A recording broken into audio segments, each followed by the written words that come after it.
Ja.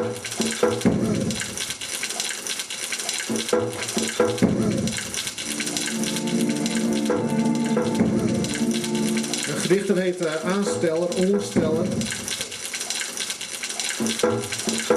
Ik schreef een bundel over een meisje en dat meisje begon tegen me te praten. Ze zei, je overdrijft.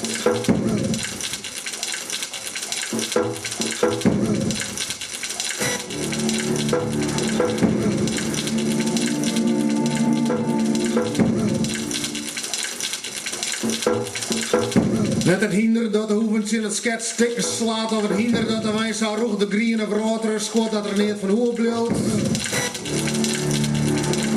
Nee, niet door het oor liggen in een oorlevering van een leer van een metafysische doel. Maar de eenvoudige leer van deze vrouw het zijn oer die de heldere holle van deze vrouw het zijn oer die de heldere holle. En zee niet wat zijt en dol als wiefel in de lucht erboven. Heils is zijt, die skoppen doch het. Hey, die skoppen doch het, let is een handen tinken dwaan. Breng blind kind haar voest naar mijn noos, die tussen de vingers wijwet.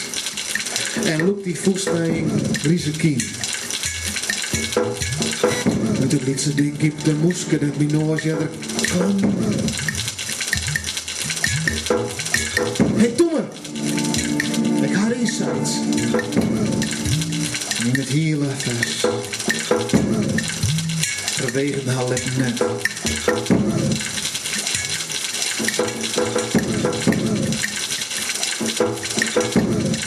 Niet het paard dat de hoeven tegen het schotstuk slaat. Of het paard dat de wagen zo ruw door de groene wereld trekt dat er niets van overblijft. Nee, niets over het afleven en afleveren van een lichaam voor een metafysische deur. Maar het eenvoudige lichaam van deze vrouw tegenover je. Het heldere hoofd van deze vrouw tegenover je. Het heldere hoofd. Een zee die wat zegt en jij als twijfel in de lucht daarboven. Hagel, ze zegt, jouw benen doen het. Hey, mijn benen doen het. Laat onze handen het denken doen. Brengt glimlachend haar vuist naar mijn neus. En trekt die vuist weg naar het grijze einde. Geen duim. Ik heb je, zegt ze.